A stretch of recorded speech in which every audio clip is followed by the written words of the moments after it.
Hello, Lockport Township High School District 205, parents and guardians. My name is Dr. Bob McBride, Superintendent of Lockport Township High School, and this is your board meeting brief for the Board of Education meeting that we had on Monday, September 19th, 2022. As you can see behind me, it's homecoming week. It's a great time, it's a festive time.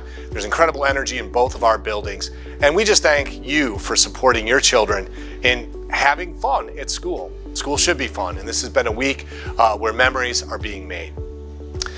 At our board meeting on Monday night, the most important thing that we did, I think, is we acknowledged students. Every spring, we have students who take advanced placement exams. It's the culmination of taking advanced placement courses offered by the College Board, a national organization that have college rigor. There are college classes in almost every discipline that we offer, and the year ends with a test where students determine if they will earn college credit or not.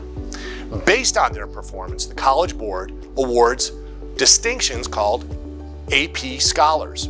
Last year, we had 197 of our students earned that AP Scholars distinction. Now, many of those students, almost 80 of them, they're not even in Lockport anymore. They're off at fabulous universities and colleges, JJC and other places.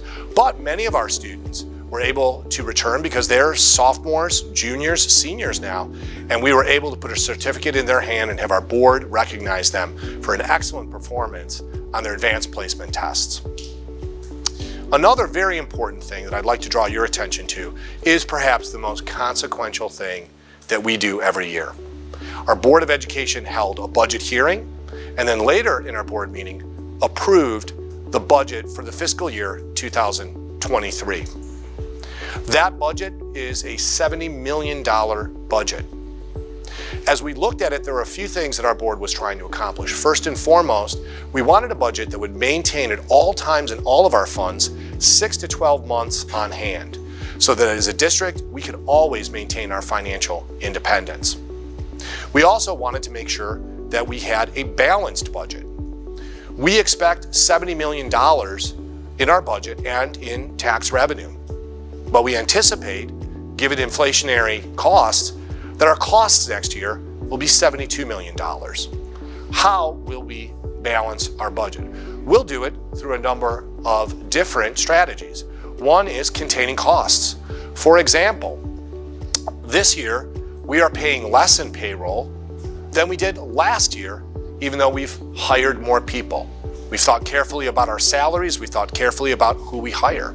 Also, we have the benefit all the way through 2024 of receiving federal funds through a grant called ESSER. And also this year, we have a very high corporate personal property replacement tax. Both of those will help us astute spending and federal and local tax help that we did not anticipate to carry us through.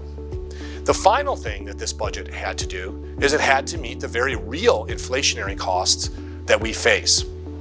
We are limited in terms of our tax levy because of the property tax extension limitation law. We cannot go above 5% in a levy for next year. Although the consumer price index is at 7%. We presented our board with a budget that met the law, the property tax extension limitation law, even though we know that we have unfixed costs that we will have to meet, just like you in your home. We are pleased with our budget. We believe our budget creates financial independence.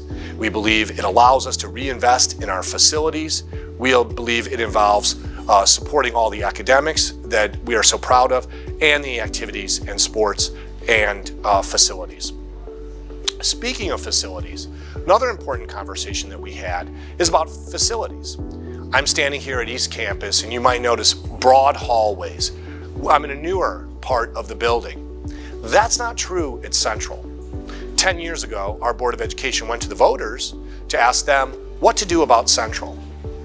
Now, some of the issues at Central, facility issues, modern classroom issues at Central, those are still with us. And our board is really coming together around a strategy of investing in Central. It is literally in the center of our district. It's of historic importance to our community. It's a sound building structurally, and it offers a tremendous opportunity to renovate its infrastructure but also dream big and think about what kind of remodeled facility it could be to greet our 7 feeder districts as they send 9th graders to us. We continue to have that conversation, and we will involve you in it every step of the way. Finally, I shared with the board another very important point that I think parents should be aware of. Every week, really every month, I'm in conversation with the Lockport Police, Lockport Fire District to make sure that all of our safety and security protocols are our top priority. Right now, we're working with the Lockport Police to make sure that our building evacuation and parent reunification plan is exactly what it should be, down to every detail, including coordination with agencies beyond the Lockport Police.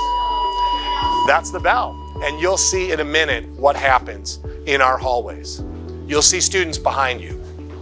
That is exactly why we are always in contact with the Lockport Police, because the people behind me, we have to keep safe every day. Thank you so much for your interest and your attention. This has been your board meeting brief for Monday, September 19th, 2022.